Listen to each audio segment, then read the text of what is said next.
کسی مجلس میں شرکت کا موقع ملے تو اس نیت سے شریک ہونا چاہیے کہ کوئی نیکی یا خیر کی بات سننے کی توفیق ہو جائے گی، یا کسی نیکی یا خیر کی بات کے کرنے کی توفیق ہو جائے گی، اس نیت سے شریک ہونا چاہیے۔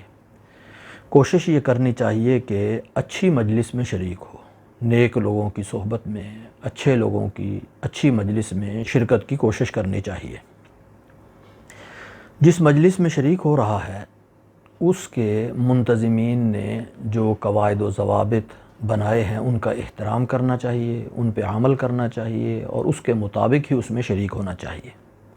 جب بھی کسی جگہ شریک ہو رہا ہے کسی مجلس میں تو آنے والا سب سے پہلے سلام کرے۔ اگر لوگ کسی کام میں مصروف ہیں، آپس میں کوئی گفتگو ہو رہی ہے، کوئی بات چیت ہو رہی ہے، سب مصروف ہیں تو پھر سلام نہیں کرنا چاہیے، ویسے ہی آ کے شریک ہونا چاہیے۔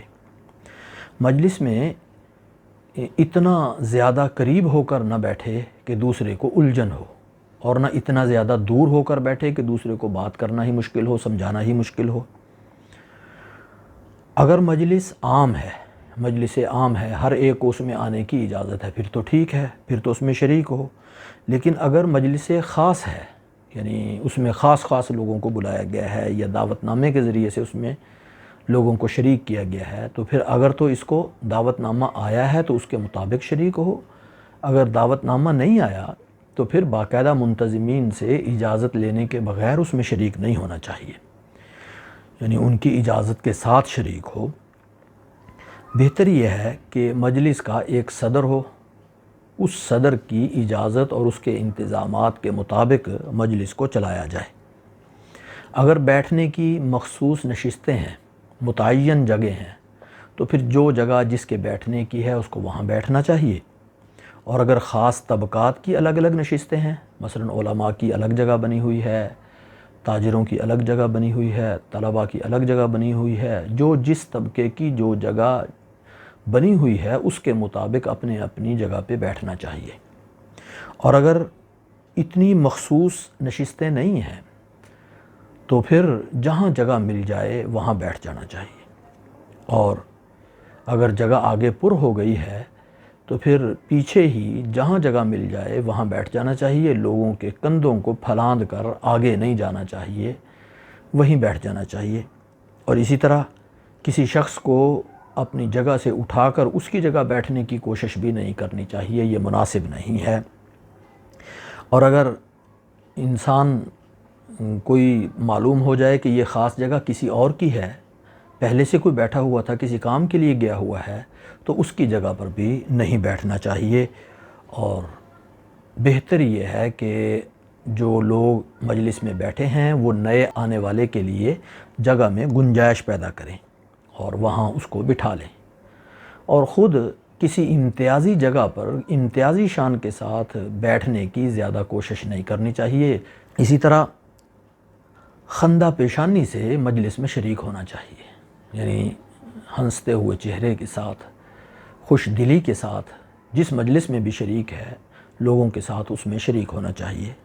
اگر آپس میں مشاورت کر رہے ہیں اور آپ سے کوئی مشورہ مانگ رہے ہیں تو ان کو مشورہ دینا چاہیے، اپنا الگ سے موڈ بنانا مناسب نہیں ہے۔ خوش دلی سے، خندہ پیشانی سے مجلس کے دوسرے مشاورت کے عمل میں اور ان کے ساتھ بیٹھنے میں ہر اعتبار سے اچھے انداز سے اس میں شریک ہونا چاہیے۔ اور اگر چند افراد بیٹھے ہیں تو کسی ایک کے ساتھ الگ سے سرگوشی کرنا مناسب نہیں ہے، اور اگر کوئی بہت ضروری بات کسی سے تنہائی کی کرنی ہو تو باقیوں سے اس کی اجازت لے کر پھر بات کرنی چاہیے، وگرنہ بات نہیں کرنی چاہیے۔ مجلس کے سارے افراد کو ایک دوسرے کی عزت اور احترام کا پورا خیال رکھنا چاہیے۔ اور اگر مجلس میں کوئی گناہ کا کام ہو رہا ہے، گناہ کی کوئی بات ہو رہی ہے، کوئی غیبت ہو رہی ہے، تو پھر کوشش کرنی چاہیے کہ اس کا رخ پھیر دیا جائے، یا اس کو بند کر دیا جائے، یا اس کو ختم کروا دیا جائے۔ اگر یہ ممکن نہ ہو تو پھر کسی مناسب طریقے سے وہاں سے چلے جانا چاہیے۔ اور جب مجلس میں بات چیت ہو رہی ہو تو باری باری بات کرنی چاہیے، پہلے ایک فرد بات کرے، جب وہ بات اپنی پوری کر کے مکمل کر لے پھر دوسرے شخص کو بات کرنی چاہیے۔ درمیان میں کسی کی بات کو کاٹنا نہیں چاہیے، اگلے کی بات پوری سن کے پھر بات کرنی چاہیے۔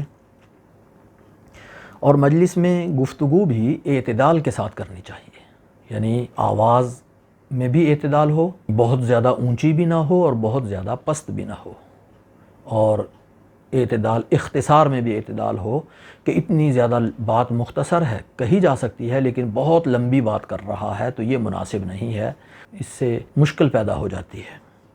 اور اسی طرح جو باتیں مجلس میں ہو رہی ہیں اگر کہہ دیا جائے کہ یہ امانت ہے تو ان کو امانت ہی سمجھنا چاہیے، اور وہ کسی اور کے سامنے اس کا تذکرہ کرنا مناسب نہیں ہے، ان کو چھپا کے رکھنا چاہیے۔ ہاں اگر کسی کی جان کو خطرہ ہو یا کسی کی عزت کو یا کسی کے مال کو خطرہ ہو تو پھر اس کو بتلا دینا چاہیے، اس کو نقصان سے بچانا بہتر ہے۔ اور جس مجلس کے متعلق معلوم ہو جائے کہ یہ اپنی باتیں چھپانا چاہتے ہیں تو چھپ کر ان کی باتوں کو سننا مناسب نہیں ہے، ان کی باتیں نہیں سننی چاہیے۔ جس موضوع پر بات ہو رہی ہو پہلے اس موضوع پر ہی بات کرنی چاہیے۔ اگر کوئی ذہن میں کوئی بات آ رہی ہے تو اس کو الگ سے نوٹ کر لے، لیکن اس موضوع سے ہٹ کر الگ سے اپنی بات درمیان میں کرنی یہ مناسب نہیں ہے، بلکہ اس کو نوٹ کر کے بعد میں آخر میں وہ بات کر لینی چاہیے۔ جب وہ موضوع پورا ہو جائے پھر نئی بات کرنی چاہیے۔ اسی طرح اگر مجلس کے درمیان کسی کام کے لیے اٹھ کے باہر جانے کی ضرورت پیش آ جائے تو پھر اجازت لے کر یا اطلاع دے کر بتلا کر کہ فلاں کام کے لیے جا رہا ہوں تھوڑی دیر کے لیے، تو بتلا کر پھر جانا چاہیے۔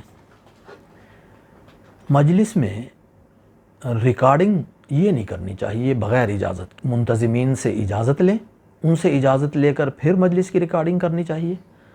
اگر وہ اجازت دے دیں تو پھر ٹھیک ہے۔ اور اسی طرح چھپ کر کسی کی ریکارڈنگ آڈیو یا ویڈیو یہ نہیں کرنی چاہیے۔ جب کوئی شخص گفتگو کر رہا ہو، بات چیت کر رہا ہو، تو اگر آپ اس کی ریکارڈنگ کر رہے ہیں تو اس کو پتہ ہونا چاہیے کہ میں آپ کی باتوں کو ریکارڈ کر رہا ہوں۔ اگر بغیر اس کی اطلاع کے آپ آڈیو یا ویڈیو ریکارڈنگ کریں گے تو یہ مناسب نہیں ہے، ایسے بالکل نہیں کرنا چاہیے۔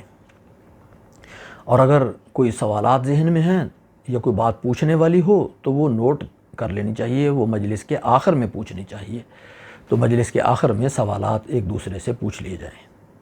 اور مجلس کے آخر میں مختلف دعائیں آقا دو عالم صلی اللہ علیہ وسلم سے ثابت ہیں، وہ پڑھ لینی چاہیے۔ ان میں سے ایک دو دعائیں یہ ہیں: سبحانک اللہم و بحمدک اشہد ان لا الہ الا انت استغفرک و اتوب الیک۔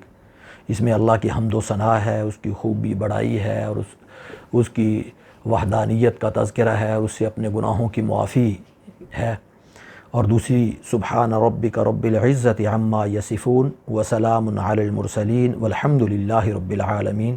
اس میں بھی اللہ کی تعریف اور بڑائی اور کبریائی ہے، فرشتوں پر سلام ہے اور اللہ رب العالمین پر حمد و ثنا ہے۔